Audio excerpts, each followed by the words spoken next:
Sebelum kita melihat proses pembuatan sabun kelor, mari kita lihat bentuk fisik dari daun kelor dan morfologinya. Daun tanaman kelor memiliki karakteristik antara lain bersirip tidak sempurna, kecil berbentuk telur sebesar ujung jari, dan helaian anak daun memiliki warna hijau sampai hijau kecoklatan. Selain itu, daun kelor juga berbentuk seperti bundar telur terbalik, panjang antara 1-3 cm, lebar 4 mm sampai dengan 1 cm, dan ujung daun tumpul, pangkal daun membulat, dan tepi daun rata. Beginilah bentuk daun kelor. Kita sering melihat di negara tropis seperti negara kita ini.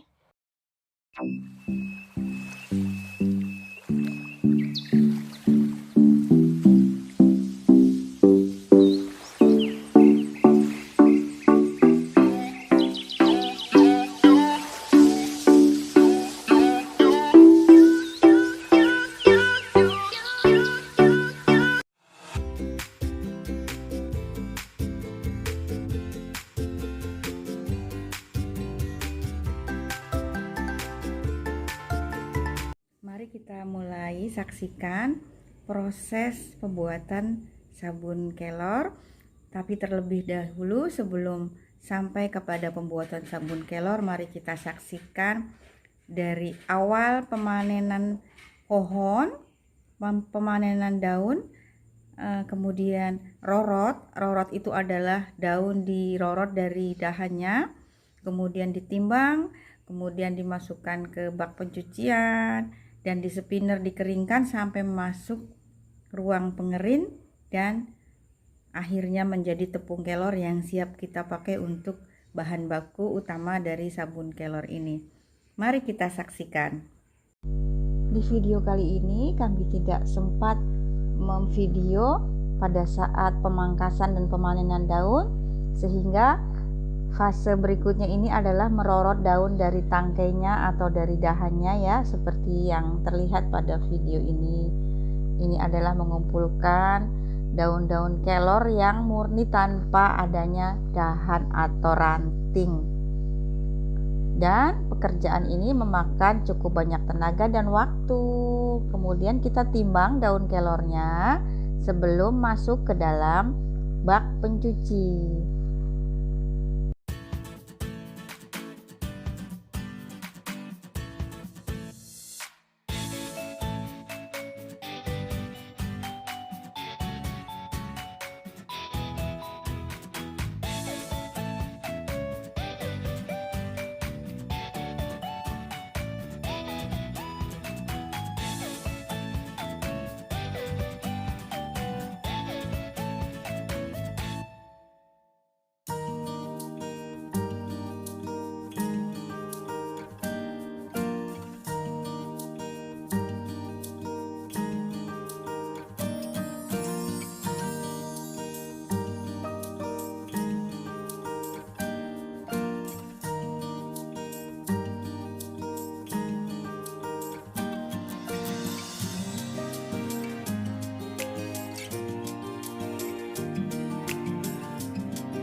Setelah proses pembuatan tepung kelor selesai, mari kita siapkan bahan baku untuk pembuatan sabun.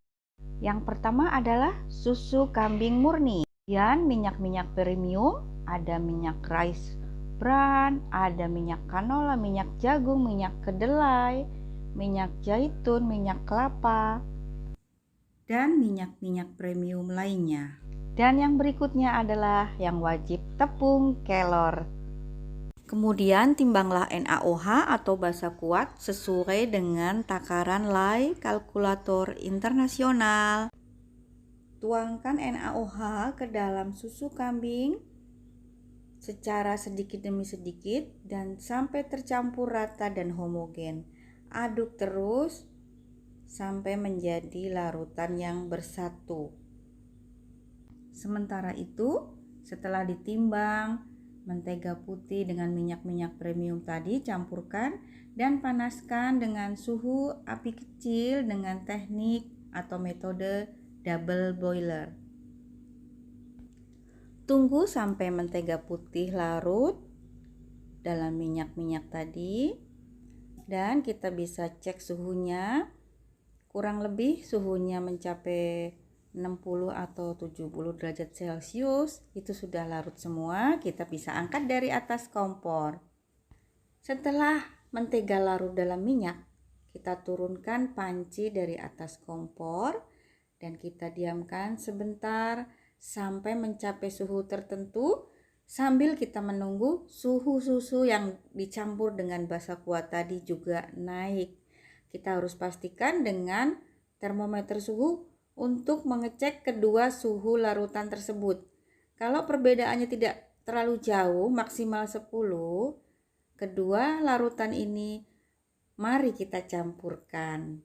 Mari kita lihat video-video selanjutnya.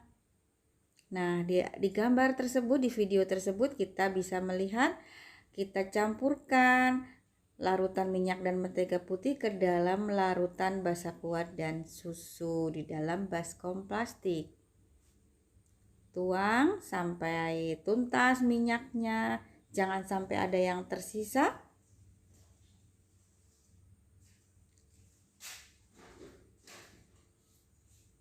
Kemudian kita ambil stick blender, ini namanya hand blender. Hand blender ini wajib kita miliki bila kita memproses sabun natural handmade. Ini dia penampakan campuran dua larutan tadi, yaitu susu dan basa kuat plus minyak dan butter. Kita aduk dengan hand blender sampai tercampur rata, sampai stretch, sampai menjadi adonan seperti pasta. Mari kita lihat prosesnya. Ini memakan waktu cukup lama, kurang lebih 30 menit sampai adonan stretch. Kita tunggu, kita aduk terus perlahan-lahan, jangan sampai hati-hati jangan sampai terpercik ya, terpercik adonan ini. Nah, kemudian masukkan daun kelornya, daun kelor yang sudah diayak halus. Terus masukkan, campurkan ke dalam adonan. Aduk terus. Ya, ini membutuhkan tenaga yang cukup lumayan, cukup pegel ini mengaduk dengan hand blender.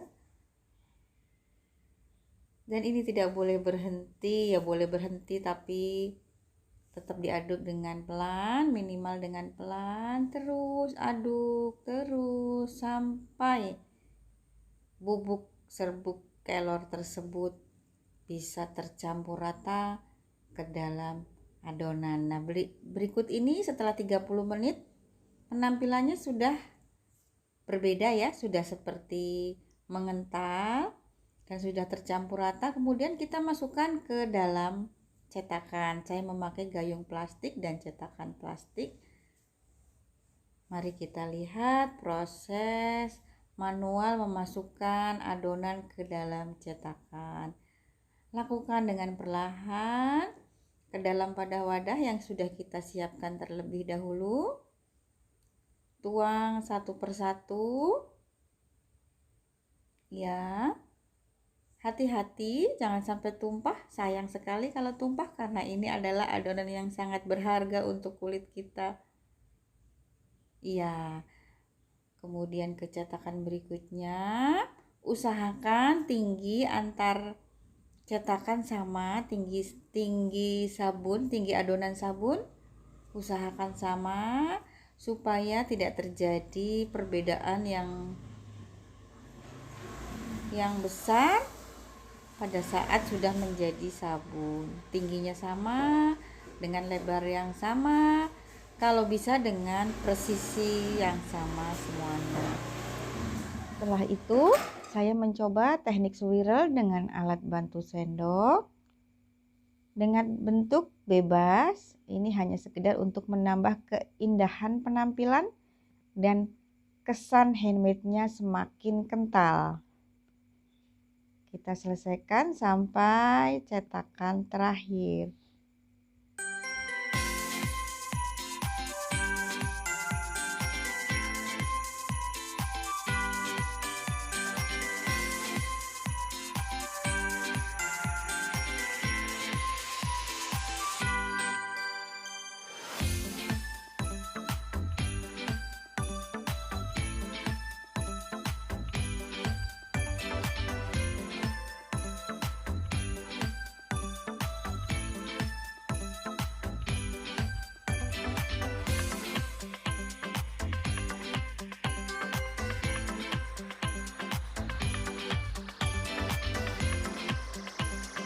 Setelah selesai cetakan, kita masukkan ke dalam freezer selama 48 jam. Berikut adalah gambar setelah dikeluarkan dari freezer selama 48 jam. Sabun siap untuk dipotong. Dan ini penampilan setelah sabun dipotong-potong dengan alat sederhana. Dan bisa diedarkan setelah 2 minggu kemudian. Demikian, terima kasih atas perhatiannya. Terima kasih sudah menyaksikan video ini. Assalamualaikum warahmatullahi wabarakatuh.